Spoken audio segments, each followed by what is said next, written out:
Tu crois que ta première grosse erreur financière, c'est d'avoir mal investi? Non. Pour beaucoup de jeunes, c'est cette voiture neuve, brillante, propre, avec l'odeur du neuf, qui commence à leur voler leur futur dès le premier jour. Et le pire, tu ne vois pas l'argent partir. Tu souris au volant pendant que ton patrimoine brûle en silence. Dans cette vidéo, je vais te montrer 6 pièges financiers qui transforment une voiture neuve en l'une des pires décisions de tes 20 ans. Reste bien jusqu'à l'étape 5, parce que c'est là que tu vas comprendre pourquoi 2 personnes avec le même salaire peuvent finir avec 2 vies complètement différentes. Quand tu as 20, 23 ou 27 ans, acheter une voiture neuve donne l'impression d'avoir réussi. Tu te dis « je travaille, je mérite de me faire plaisir ». Mais le problème, c'est que tes 20 ans sont aussi la période où chaque euro peut construire ton avenir. Ton épargne, ton premier investissement, ton business, ton apport immobilier, ta liberté. En France, le prix moyen d'une voiture neuve a fortement augmenté ces dernières années. L'Argus évoque une moyenne passée d'environ 26 000 euros à 36 700 euros entre 2018 et 2024. Donc aujourd'hui, tu ne signes pas juste pour une voiture. Tu signes souvent pour plusieurs années de pression financière. Et maintenant, regarde le premier piège. Le piège numéro 1, c'est la décote. Une voiture neuve, c'est comme un téléphone que tu ouvres devant le vendeur.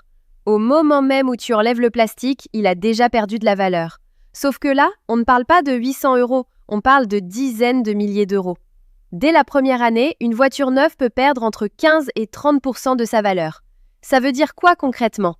Imagine, tu signes aujourd'hui pour une voiture à 30 000 euros. Tu sors du concessionnaire, tu es fier, tu prends des photos, tu envoies ça à tes amis, tu te dis « ça y est, j'ai réussi ». Mais en réalité, sans que tu le saches, cette voiture ne vaut déjà plus 30 000 euros.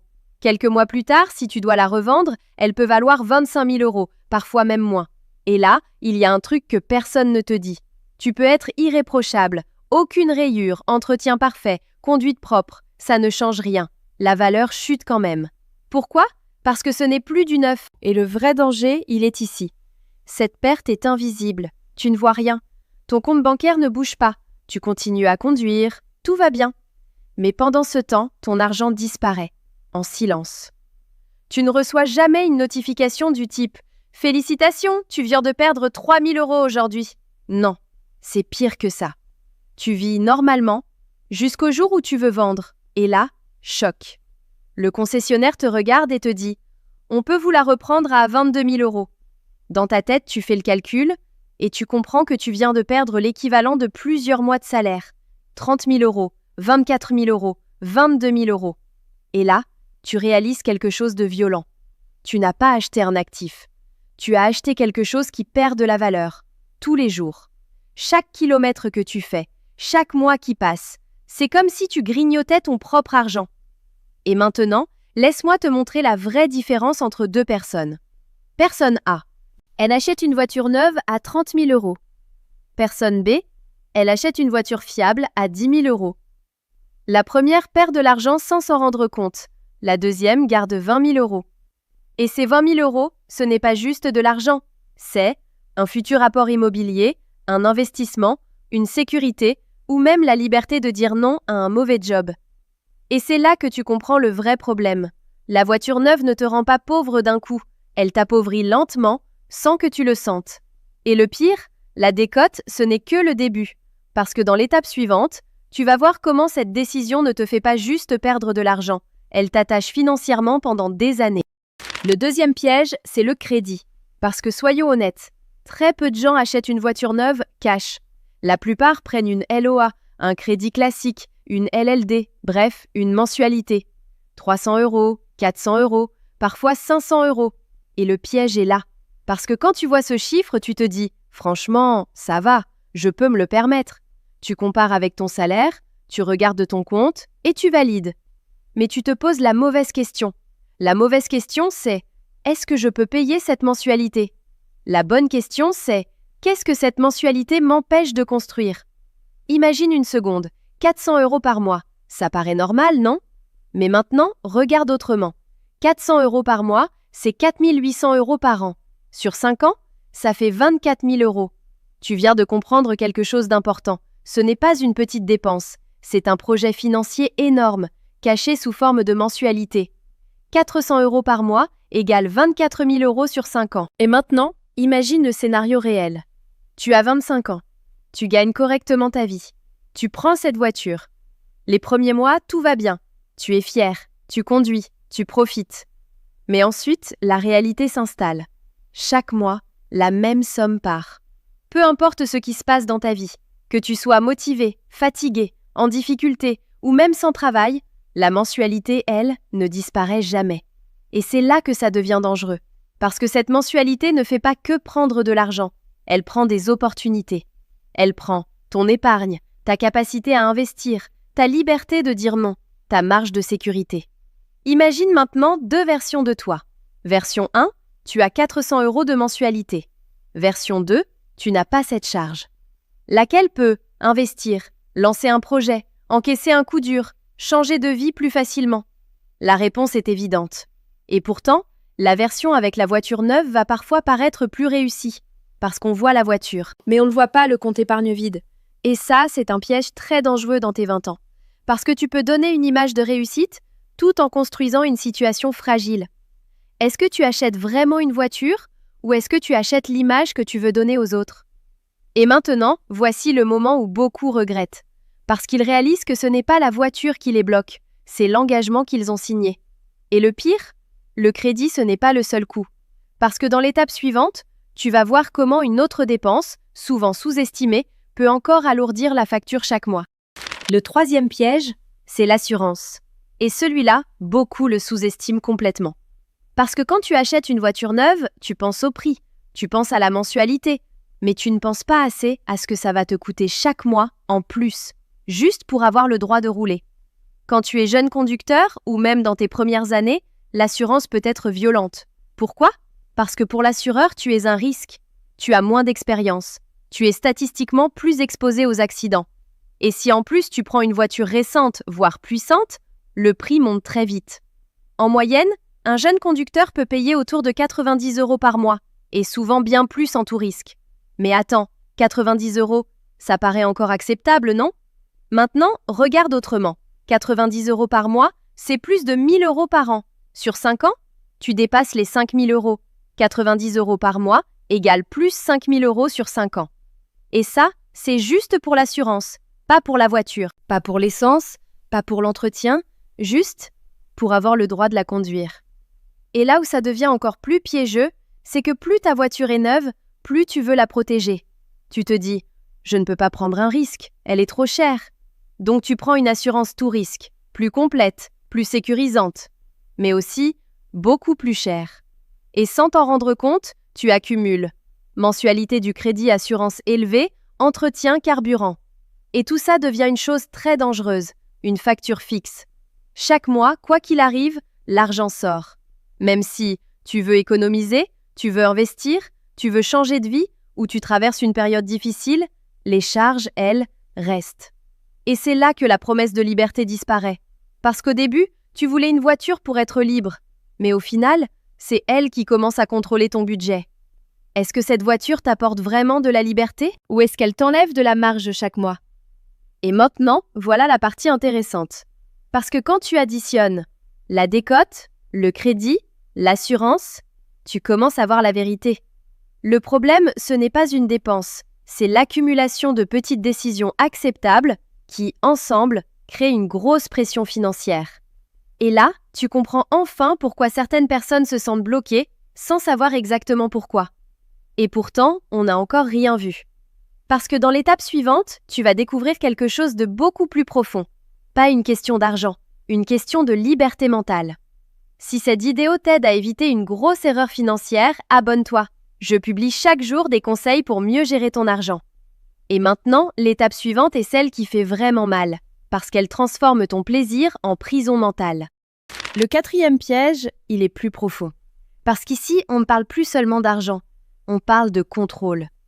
Une voiture neuve, au début, c'est du plaisir. Tu la récupères, elle est parfaite. 0 rayure, 0 défaut. Tu la regardes et tu te dis, ça, c'est à moi. Les premiers jours, tu fais attention à tout. Tu te gares loin des autres voitures, tu choisis les places isolées, tu évites les parkings serrés. Quand quelqu'un ouvre sa portière à côté, tu regardes immédiatement. Quand il pleut, tu réfléchis à 2 fois avant de sortir. Quand tu roules, tu fais plus attention que jamais. Et au début, ça semble normal. Mais petit à petit, quelque chose change. L'objet que tu as acheté pour te sentir libre commence à contrôler ton comportement. Tu commences à adapter ta vie autour de la voiture, pas l'inverse. Tu refuses certains endroits parce que le parking est risqué. Tu stresses dans certaines situations. Tu évites des trajets. Tu réfléchis trop. Mais surtout, tu commences à adapter tes décisions financières. Parce que derrière cette voiture, il y a une mensualité, une assurance, des charges fixes. Et ces charges, elles t'accompagnent partout. Imagine ça. On te propose une opportunité.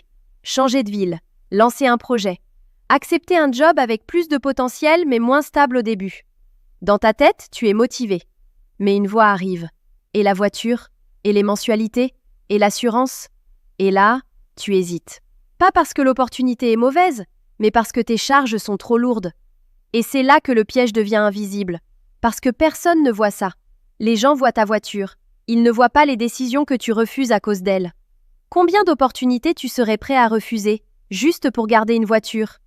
Et maintenant, écoute bien ça. Parce que c'est le point clé. Dans tes 20 ans, ta plus grande richesse, ce n'est pas ce que tu possèdes. C'est ta flexibilité. Pouvoir bouger rapidement, pouvoir prendre des risques. Pouvoir dire oui à une opportunité. Pouvoir survivre à une période difficile sans pression. Et une voiture neuve peut réduire cette flexibilité. Pas toujours, mais souvent. Voiture neuve, plus mensualité, plus assurance, plus stress. Voiture fiable, plus épargne, plus liberté. Et là, tu vois la différence. D'un côté, une belle image, mais des contraintes. De l'autre, moins impressionnant, mais beaucoup plus puissant sur le long terme. Le problème, ce n'est pas la voiture, c'est le fait qu'elle devient plus importante que tes options.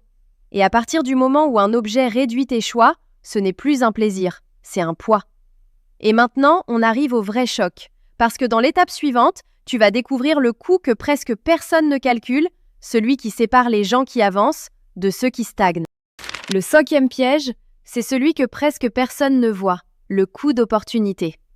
Le coût d'opportunité, c'est simple. Ce n'est pas l'argent que tu dépenses, c'est l'argent que tu aurais pu créer si tu avais fait un autre choix. Et c'est là que tout change. Imagine 2 personnes, même âge, même salaire, même point de départ. Personne A décide d'acheter une voiture neuve à 35 000 euros. Personne B fait un choix différent.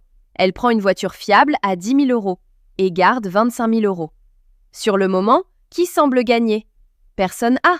Elle arrive avec une voiture neuve, elle attire les regards, elle reçoit des compliments, elle poste des photos. Tout le monde se dit « il a réussi ». Personne B? Moins impressionnante, moins visible, moins stylée. Mais attends, parce que la vraie différence ne se joue pas aujourd'hui. Elle se joue dans le temps. 35 000 euros versus 10 000 euros plus 25 000 euros. Maintenant, avance de 5 ans. Personne A. Sa voiture a perdu énormément de valeur. Elle a payé des mensualités. Elle a payé une assurance.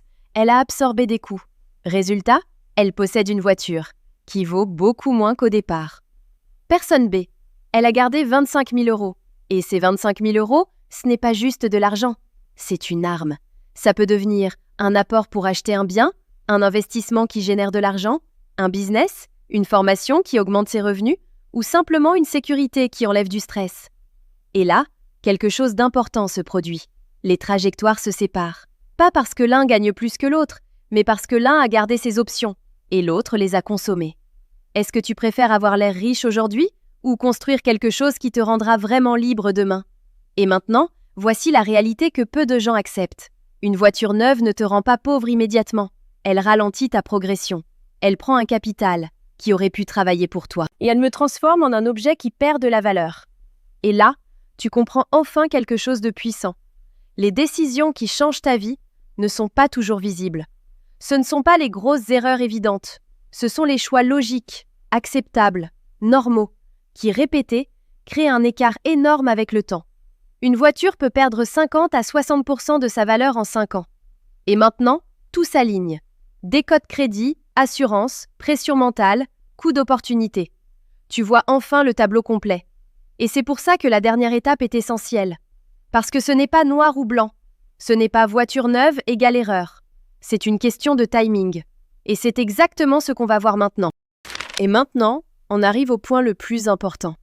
Parce que jusqu'ici, tu pourrais croire que je suis en train de dire « voiture neuve égale mauvaise décision ». Mais ce n'est pas ça. Le vrai problème, c'est le timing. Acheter une voiture neuve, ce n'est pas toujours stupide. Si aujourd'hui, tu as une bonne épargne, tu n'as pas de dettes lourdes, tes revenus sont stables, tu peux payer sans te mettre en danger, alors oui, ça peut être un plaisir parfaitement assumé. Mais dans tes 20 ans, c'est souvent là que l'erreur se produit. Pourquoi?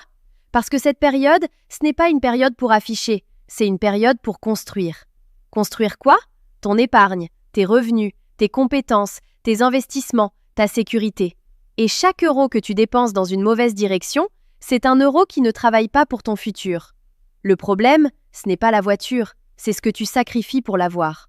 Construire ton futur versus financer ton image. Et maintenant, imagine ça. 2 versions de toi à 25 ans.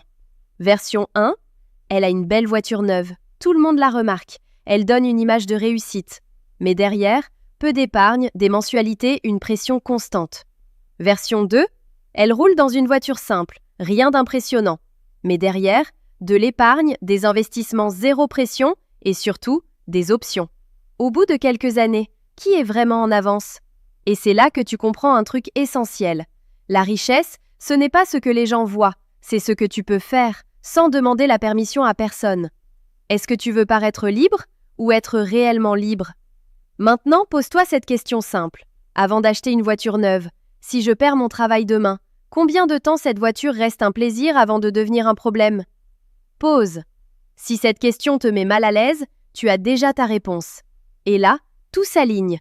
Tu comprends que ce n'est pas une question de voiture, ce n'est pas une question de plaisir, ce n'est même pas une question d'argent. C'est une question de priorité. Une voiture doit t'aider à avancer, elle doit te servir, pas te ralentir, pas te stresser, pas te bloquer. Et c'est ça la vraie différence entre quelqu'un qui construit et quelqu'un qui consomme.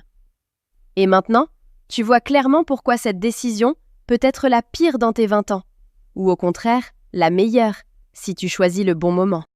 En résumé, une voiture neuve peut perdre énormément de valeur dès les premières années. Elle peut t'enfermer dans des mensualités, elle peut coûter plus cher en assurance, et surtout, elle peut t'empêcher d'utiliser tes 20 ans pour construire ton vrai avenir. Le vrai luxe à 25 ans, ce n'est pas forcément d'avoir une voiture neuve, c'est d'avoir des options, de l'épargne, de la liberté, et la capacité de dire non à une dépense qui impressionne les autres, mais t'affaiblit en silence. Et toi, est-ce que tu penses qu'acheter une voiture neuve jeune est une erreur ou un plaisir mérité? Dis-le-moi en commentaire. Si tu veux aller plus loin, la vidéo juste ici t'explique les 5 achats qui gardent les jeunes pauvres sans qu'ils s'en rendent compte.